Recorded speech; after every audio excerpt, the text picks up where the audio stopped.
네, 오늘 수업은 한국 형태분석기에 대한 분석 방법론, 분석 형태분석기 내용 등등에 대해서 얘기를 하려고 합니다.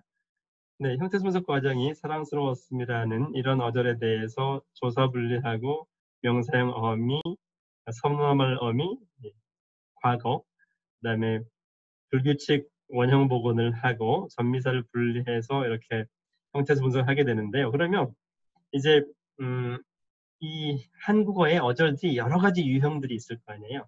여러 가지 유형들을 모두 다 포괄적으로 하나의 오토메타 형태로 그릴 수가 있을 텐데 지금 이 어절 형성 전이도처럼 할 수 있습니다. 무슨 얘기냐면 여러분들이 체언 뒤에, 즉 명사 뒤에 조사가 오는 건 알고 있잖아요. 근데 이제 어, 사람들은처럼 사람은의 경우에는 조사만 없지만 사람들은 그럼 전미사가 붙잖아요. 그래서 체언 뒤에는 등들과 같은 체온 전미사가 올 수 있고 그 뒤에 조사가 올 수 있는 거죠. 이렇게 옵셔널한 부분은 오토메타에서 바이패스할 수도 있는 이런 형태로 그림을 그렸는데요. 근데 이제 용어의 경우에는 이제 어말 어미가 오지만 먹고 먹어서 그렇지만 그 앞에 먹었고처럼 선어말 어미가 올 수도 있고요. 또 이제 어떤 경우에는 먹어보다 먹어보아다처럼 조금 복잡한 유형들도 있기도 하죠. 부사 같은 경우에는 매우라든지 빨리처럼 그 독립적인 그 형태에서 하나로 구성되는 게 많지만 가끔 보조사가 붙는 경우가 있거든요. 빨리도 간다 이렇게 빨리 뒤에 조사 중에서 보조사라고 하는 도가 붙는 경우도 있죠. 이렇게 여러 가지 유형들의 한국어 어절들을 포괄할 수 있는 이런 것을 이제 오토메타 형태로 그려봤는데요. 그리고 이제 체언과 영어의 경우에는 이렇게 크로스되는 부분이 있어요. 체언 뒤에 영원화 전미사가 붙어서 즉 방금 전에 봤던 사랑, 스럽으로 하게 되면 이제 그 뒤에 선어말 어미, 어말 어미가 붙을 수 있는 거죠. 근데 이게 사랑스럽으로 왔다가 사랑스러웠음에서 음으로 하게 되면 명사형 어미 또는 음이나 기가 붙게 되면 다시 명사형으로 가서 은 이렇게 좀 복잡한 형태의 어절 형성이 가능하거든요. 그래서 이런 이게 이제 한국어의 어절들에 대한 그 형태소 간의 결합 제약, 뭐 선후 관계, 용언 뒤에 어가 온 후에 그 뒤에 보조 용언이 올 수 있고 보조용이 올 수 있고 뭐 선어말 어미 뒤에 그 선후 관계들을 계략적으로 보여주는 그런 전체적인 그 어절들의 유형들을 보여주는 대표적인 그림이죠. 이것을 이제 아, 여러 가지 그 체원, 용언, 기타 수식 독립원 형태로 해서 어절 패턴을 나열해 보면 그냥 체언 자체, 그 명사만 있는 경우, 그 뒤에 조사가 있는 경우, 뭐 영어나 전미사 뒤에 어미가 오는 경우, 사랑스럽다처럼, 사랑스럽기도처럼 이렇게 되는 경우도 있고, 하여튼 체언으로 시작해서 구성되는 어절들의 유형을 N1, N6 6가지로 분류를 해봤고요. 또 용언으로 시작되는 어절 유형들을 N with V5까지 5가지로 분류를 해봤고요. 기타 이제 수식 독립원, 부사 관형사 감탄사들은 그냥 단일화 패턴으로 했네요. 네, 부사 뒤에 이제 조사가 오는 경우가 있고요. 기타 밥 먹다처럼 이건 사실 축약이긴 한데 체언 뒤에 바로 밥 뒤에 다가 오는 이런 유형들이 있기도 하죠. 그래서 이제 이걸 디테일한 것까지 모두 다 자세히 기술을 하진 않지만 계략적으로 한국어의 어절 유형들이 체언, 용언, 수식 독립원, 뭐 기타 등등에 대해서 정리가 잘 되어 있는 그런 어절 패턴입니다. 그러면 이제 그런 이제 어절 패턴 또는 이제 어절 형성 전이도를 기본으로 해서 형태 분석기를 구현할 때는 조사어미 분리 기능이 있어야 되고요. 선어말 어미도 분리, 전미사 분리, 원형 복원, 체언, 용언, 독립원을 인식하고 복합어하고 미등록어 인식, 준말 처리 기능 등등이 형태 분석기의 세부 기능에 속하지요. 그러니까 이런 그 세부 기능을 모듈별로 설명한 건데 이것을 이제 형태 분석기를 설계했을 때 그 시스템 구조를 보면 이렇게 나타낼 수 있습니다. 맨 처음에 전처리는 콤마 마침표, 뭐 괄호 같은 거, 따옴표 이런 것들을 분리하는 전처리 과정이 필요하고요. 물론 이제 한 문장 텍스트에서 각 어절들이 형태소 분석기에 입력이 되기 때문에 각 어절들에 대해서 전처리가 필요한 경우가 있고요. 문법 형태소는 조사어미 분리하는 거고요. 조사가 분리되면 체언 분석, 어미가 분리되면 영언 분석, 또는 이제 조사 어미가 없으면 단일 형태소를 분석하는, 이게 이제 주요 핵심 모듈이 되겠습니다. 그러고 나서 사전에 없는 단어들은 복합으로 추정한다든지 또는 미등록으로 추정할 수도 있겠죠. 조사가 생략되는 경우도 또 있거든요. 준말인 경우도 있고요. 또 후처리가 필요한 경우도 있고요. 이렇게 형태소 분석기의 대략적인 시스템 구조를 여기 그려봤고요. 이때 이제 형태소 분석기가 필요로 하는 사전들을 지난번에 조사 어미 목록 얘기를 했었죠. 여기서는 문법 형태소 사전이라고 표현을 했네요. 어휘 형태소 사전은 뭐 체원, 영원 등등 부사 이런 것들이고요. 전문 용어 사전이 필요하면 구축해서 활용할 수도 있고요. 사용자가 자기가 사전에 누락된 것을 추가할 수 있도록 사용자 정의 사전이 있을 수도 있고요. 또 기분석 사전은 이 형태소 분석 이미 분석된 결과를 직접 사전에 수록을 해서 그대로 분석을 출력하도록 하는 기본석 사전도 있고요. 이렇게 대략적인 형태소 분석기의 구조를 보여드렸습니다. 여기 이제 가능한 모든 후보를 생성하기 위한 가시다에 대한 분석 예고요. 이 부분은 이제 분석 실패했지만 내부적으로 형태소 과정에서 이런 후보들도 생성이 되게 된다라는 이해지요. 네, 그러면 방금 전에 봤던 이 가시다는 4개의 형태소 분석 결과가 옳은 분석이잖아요. 왜냐하면 형태소 분석은 좌우 어절은 고려하지 않거든요. 그냥 그 자체, 여기서는 가시는만 보고서기 때문에 가시는만 봤을 때는 여기 4가지 분석 결과가 모두 다 맞는 분석 결과인 거죠. 그러면 가시는이라는 하나의 어절에 대해서 분석 결과를 4개를 생성하기 때문에 실제 소프트웨어에서는 형태소 분석기에서는 이 4개의 형태소 분석 결과를 각각 저장할 수 있어야 되는 거죠. 그래서 그런 실제 여기서는 이제 C 언어의 구조체를 보여주고 있는 건데요. 일단 기본적으로 그 어절 단위로 분석 결과를 저장하긴 해요. 그래서 이 어절에 대한 형태소 분석 결과는 햄 워드에다 저장을 하고요. 여기가 이제 원래 입력 워드, 인풋 워드고요. 리턴 코드는 형태소 분석이 잘 됐는지, 형태소 분석 실패했는지, 그다음에 가시는의 경우에 분석 결과가 4개잖아요. 그러면 분석 결과가 몇 개인지, 그러면 만약 4개라면 각각에 대해서 여기 그 배열에다가 구조체 배열, 리설트라는 구조체 배열에다가 리설트 0, 리설트 1, 2, 3 이렇게 4개의 결과가 저장이 되겠죠.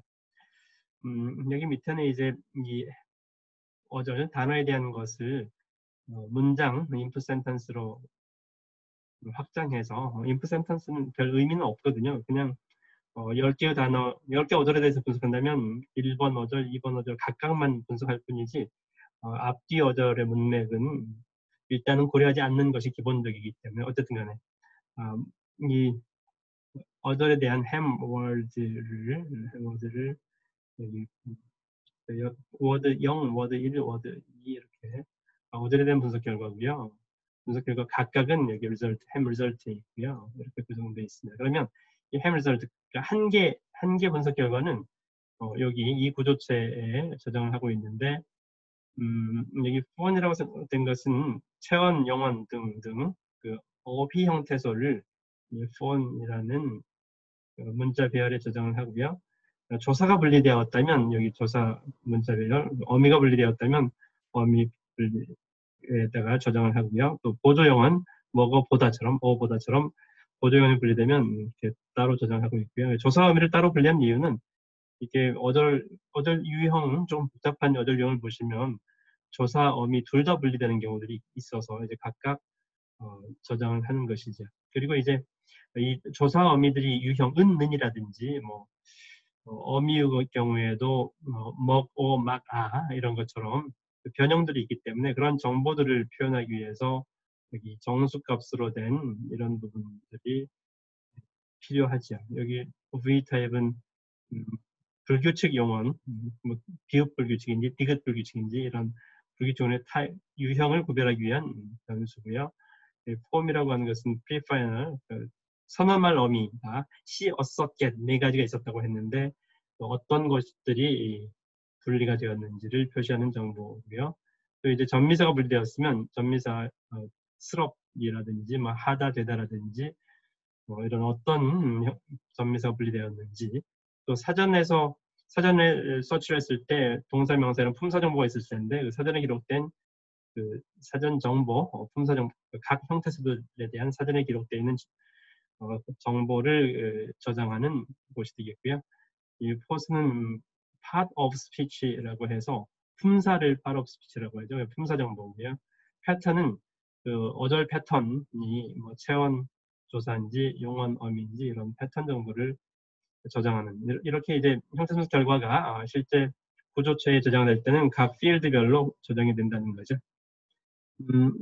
이 부분은 이제 조사의 경우에 은는 뭐 이가 뭐 이 값을 뭐 1, 2, 3, 4 이렇게 구별해서 써줘야 되잖아요. 그래서 어떤 것들이 있는지 뭐 은는 이가를 구분하는 값, 로하고 의로를 구분하는 뭐 고하고 이고 뭐 이렇게 여러 가지. 애기의 경우에 애가 생략되고 그냥 개만 나오는 경우, 깨만 나오는 경우, 뭐 한태인 경우도 있거든요. 애기하고 한태는 사실상 거의 같이 사용돼요. 그래서 애기하고 한태, 개, 깨를 하나로 간주를 하고 그 중에서 어떤 것이 분석되었는지, 분리되었는지 그런 정보들을 저장하기 위한 조사 변이체 정보들을 쭉 정리를 한 것이고요. 또 어미 변이체의 경우에도 아가 분리되었는지 어가 분리되었는지 또는 아 탈락, 어 탈락, 또 이제 뭐 이응이 탈락한 아, 이응이 탈락한 여, 에 이런 여러 가지 유형들이 있거든요. 그래서 이런 어미의 변이체들의 각 유형들에 대한 정보를 저장하려면 형태수 분석할 때는 어떤 변이체인지를 알 수가 있잖아요. 그래서 그 정보를 조금 전에 여기에서 여기에 정보들로 저장하기 위한 그런 유형들을 보여드린 거죠. 자, 이제 형태수 분석이 끝났다고 하자. 그러면 형태수 분석 결과를 출력을 해줘야 되잖아요. 출력해주는 방법이 세 가지 방법이 있어요. 원형복원법은 예를 들어서 가서 원래 이제 가다 하고 서는 어서가 원래 이 어미의 기본형이거든요. 근데 이제 여기서는 가어서인데 어가 탈락돼서 가서로만 이렇게 표현이 된 거죠. 그러면 이제 어를 복원을 해줄 거냐 말 거냐 출력할 때 그런 얘기죠. 왔다의 경우에도 원래 다가 결합해서 왔다가 되는데 이거 이제 뭐 이렇게 출력을 해줄 건지 뭐 다른 형태로 출력해 주는 여튼간에 원형 복원법은 기본적으로 각 형태소들의 원형을 복원해서 출력해 주는, 그래서 가서 서의 경우에도 어서로 출력해 주는 거고 왔다에서도 어으로 출력을 해주는 거고 학교 로의 경우에도 학교 의로 로하고 의로 두 가지가 있잖아요. 그래서 의로가 분리된 것은 뭐 의로가 이미 출력이 되겠지만 학교로처럼 의가 생략된 경우에도 의를 복원해서 이렇게 원형 복원법. 막았다 같은 경우에는 이제 먹었다, 막았다, 두 가지가 가능한데 통일시켜줄 필요가 있기 때문에 엇을 원형으로 간주를 하고 막았다의 경우에 앗이 아니라 엇으로 출력을 해준 거죠. 원형 복원을 해주면 편리한 점도 있긴 한데 엇이 하나의 엇으로만 대표 형태수로만 출력되니까요. 왔다의 경우도 마찬가지로 쌍시옷으로 안 하고 뭐 먹었다든 막았다든 왔다든 뭐 했다든 모두 다 엇으로 출력해주면 편리한 점이 있죠. 근데 이에 비해서 사람들이 볼 때 조금 어색할 수도 있어요. 그래서 이제 원형 보존법, 원형 복원하지 않고 보존해서 이 가서의 경우에 어로 복원할 게 아니라 그냥 가 플러스 서 이렇게만 출력할 수 있다는 거죠. 그 다음에 왔다의 경우에도 오에 이응이 없는 아의 쌍시옷인데 이게 이제 예전에는 그러니까 이응이 없는 아 쌍시옷을 그러니까 출력했을 때 깨질 수가 있거든요. 그래서 이제 여기다 영자를 붙여서 0이 있으면 그 다음 이응이 없는 걸로 간주해라. 그래서 사실상 이응이 없는 아쌍시옷 이 부분 이런 형태로 즉 원형을 그대로 보존했잖아요. 왔다에서 오하고 아쌍시옷을 이렇게 출력해 원형 그대로 출력해주는 그런 방식의 원형 보존법이 되겠습니다. 그러면 이제 학교로의 경우에도 그냥 로로만 출력해주고요. 의로가 아니고 막았다의 경우에도 ot으로 안 하고 원형 그대로 as로 출력해줍니다. 그 다음에 이제 원형 보건법하고 원형 보존법 두 가지 형태로 출력을 해봤더니 이게 사람들이 볼 때 가장 자연스럽진 않다라는 거죠. 그래서 가장 자연스러운 형태로 출력하려면 어떻게 하는 게 좋겠느냐. 그래서 변형만 원형으로 해주고 나머지 것들은 저기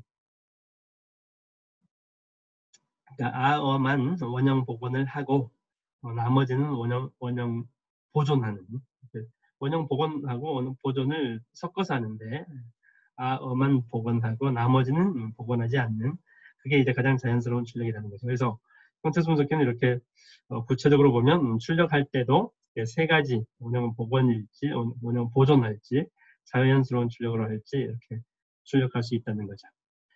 다음은 이제 형태수 분석기의 오류 유형인데요. 형태수 분석기가 분석을 못했을 때, 즉 분석 실패한 오류가 있고요. 과분석 오류. 이 분석을 하긴 했는데 아무튼 뭐라고 해야 될까요? 오버해서 분석을 한 어떤 규칙을 적용할 때 그 규칙이 과적용되어서 그래서 이제 원래는 출력되지 않아야 될 그런 결과가 추가된 그런 경우죠. 분석 결과의 적합성 오류, 이것들은 조금 미묘한 문제네요. 접두사 접미사를 분리하는 게 좋겠느냐, 분리 안 하는 게 좋겠느냐. 어떤 사람은 접두사 접미사를 분리하고 싶었는데 형태수 분석기하고 분리 안 해줬어. 그러면 이제 적합하지 않다라고 볼 수도 있는 거겠죠. 품사를 세분화할 거냐 말 거냐, 이런 문제도 이제 구체적으로는 품사를 세분화하기를 원하는 사람한테는 세분화하지 않았을 때 적합하지 않을 수도 있는 거죠. 그 다음에 이제 중의성도 해결해야 될 거고요. 복합명사 분해도 해야 되는데 그런 여러 가지 과정 중에서 형태수 분석 오류가 발생할 수 있다는 거죠. 우선 이제 중의성을 해결하는 문제들은 가시는처럼 네 가지 분석 결과가 나오면 이제 중의성 해결 문제는 좌우 어절을 보고서 이제 중의성을 해결해야 되는데 좌우 어절 또는 여러 가지 네 개 분석 결과 중에서 오를 확률이 높은 이런 경우 등등을 여러 정보를 이용해서 중의성 해결을 할 수 있는데 가중치 부여 방식으로 해서 처리할 수가 있고요. 이때 이제 절대가중치, 상대가중치, 빈도 정보 등등을 이용해서 하나를 선택하는 이제 품사택임 문제라고도 하는데 그렇게 왜냐면 이게 일단 기본적으로 형태수 분석기가 좌우 어절을 안 보고 했을 때 분석기가 2개 이상이 나오잖아요. 이랬을 때 보통 일반 사람들은 한 개만을 원하거든요. 한 개만을 임의로 취했을 때 이게 좌우 어절들을 보면 틀린 경우들이 많아요. 그래서 최대한 하나만 취했을 때 옳은 분석 결과를 얻도록 하기 위해서 그냥 분석되는 대로 1, 2, 3, 4등을 하지 않고 적절하게 봐서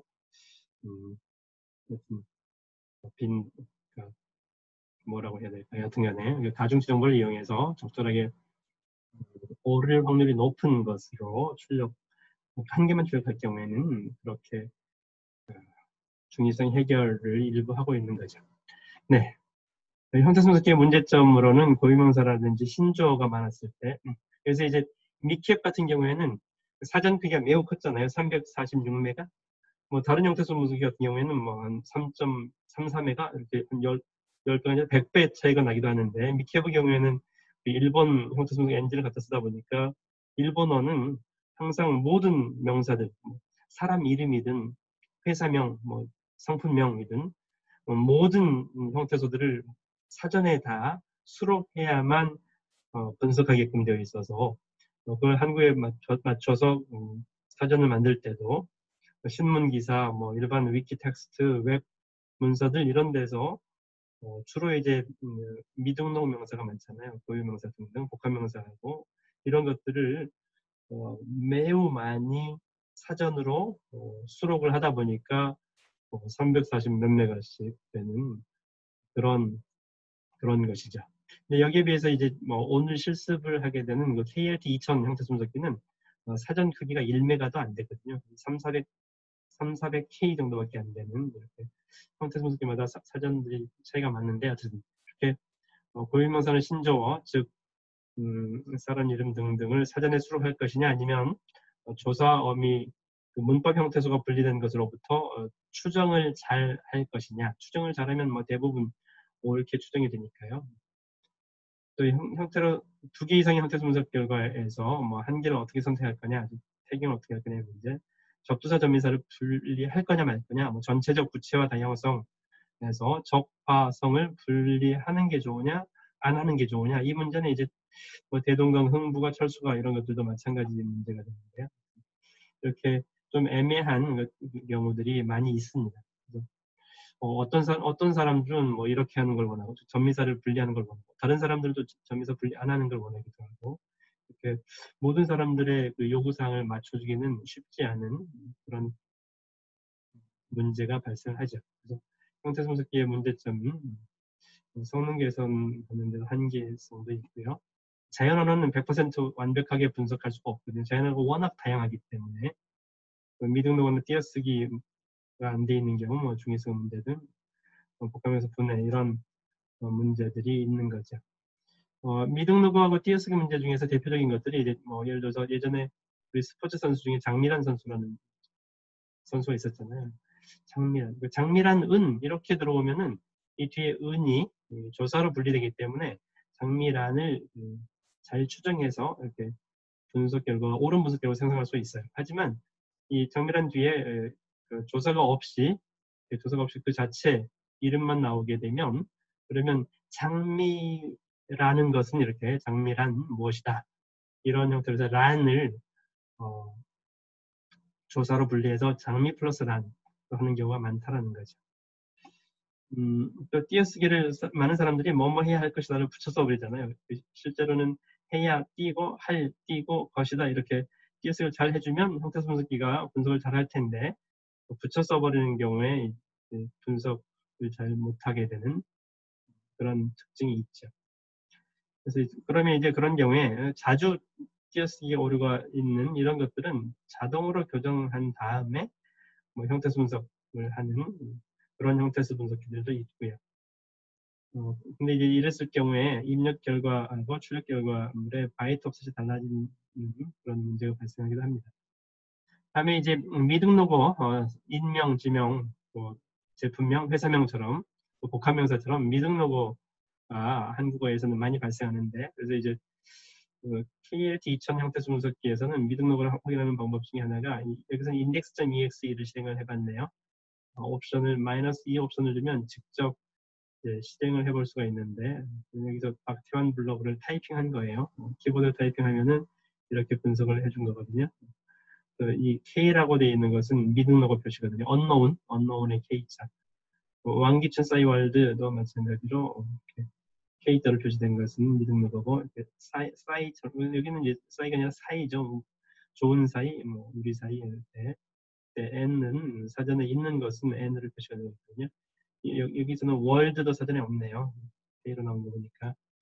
댄스 팀, 이렇게 C, 대문자 C로 나온 것은 복합어 추정을 한 거거든요. 댄스도 명사 사전에 있고요. 팀도 사전에 있어서 명사로 되니까 이걸 복합명사로 추정을 한 건데, 참, 이 댄스 팀은 복합명사 사전에 등록한 거예요. 일단 등간에 대문자 C로 된 것은 복합명사라는 거고, 이 댄스하고 팀이 대문자 D로 된 이런 표시는 이 형태소 분석기에서 복합명사 분해 사전이 있어서 거기에 복합명사들을 등록할 수가 있거든요. 이 댄스 팀은 댄스하고 팀으로 분리해라, 그 예를 보여주고 있어요. 여기 이에 비해서 싸이월드 같은 경우에는 사이하고 월드로 분석했을 때 D가 아니라 P로 돼 있잖아요. P로 된 것은 원래 명사 사전에 사이 월드가 있어서 명사로 이루어져 있기 때문에 이제 분석을 한 거죠. 그러면 이제 이 왕기춘 싸이월드 같은 경우에는 왕기하고 춘사하고 뭐 이월드, 세 개의 명사가 모두 다 사전에 있어서 왕기, 춘사, 이월드로 분해를 했네요. 물론 이제 이 분해한 것은 오류죠. 왕기춘이라는 사람 이름, 그다음에 뭐 사이월드를 하나로 하든 뭐 사이하고 월드로 분리를 하든 어쨌든 이렇게 왕기춘으로 했어야 되는데 잘못 분해한 그 오류 예를 보여주기 위해서 일부러 한 거고요. 박태환 블로그도 마찬가지예요. 박태환이 사전에 없기 때문에 자동 분해를 했더니 로그는 있잖아요. 우리 컴퓨터 로그. 그래서 박태환 로그 이렇게 잘못 분해한 애들이 있네요. 그래서 이렇게 잘못 분해한 경우에는 댄스 팀처럼 그러면서 분해 사전에다가 수록을 하면서 박태환 블로그는 3 플러스 3이죠. 3음절 3음절 박태환 블로그 이렇게 명시를 해주면 거기에 맞춰서 분해하는 여기 설명이 되어 있네요. D 표시는 HDIC 밑에 mcn.dig이라는 게 있는데 여기에다가 수록을 해주면 된다 그런 얘기죠. 그리고 이제 사전에 등록된 것은 방금 n이 명사 표시였는데 이름절 명사인 경우에는 1로 표시가 돼요. 복합명사인 경우에는 대문자 C로 표시가 되고요. 미등록어가 대문자 K로 표시가 되죠. 네. 한국어는 복합명사가 상당히 조금 복잡한 문제들이 있어요. 특히 이제 삼음절어가 대표적으로 큰 문제가 되고 있는데요. 한국어를 한국하고 어라고 복합명사 분해를 해야 될까 말아야 될까 문제죠. 이 형태소도 마찬가지, 형태하고 소로 또 분석기도 마찬가지고요. 국민대를 국민하고 대로 분리를 해야 될까요? 대학교도 그렇고요. 그러니까 저는 이제 기본적으로 삼음절어를 분리하지 말자라는 주장을 하는 연구자 중에 한 사람이고요. 어떤 사람들은 이런 분리를 해야 된다라고 주장하는 사람도 있어요. 분리해야 된다고 주장하는 사람들은 이것을 영어로 했을 때 한국어는 코리안 랭귀지잖아요. 영어 경우는 코리안하고 랭귀지로 이렇게 두 개의 단어로 나타나기 때문에 한국어도 한국하고 어로 두 개로 분리를 해야 되지 않느냐 뭐 이런 얘기죠.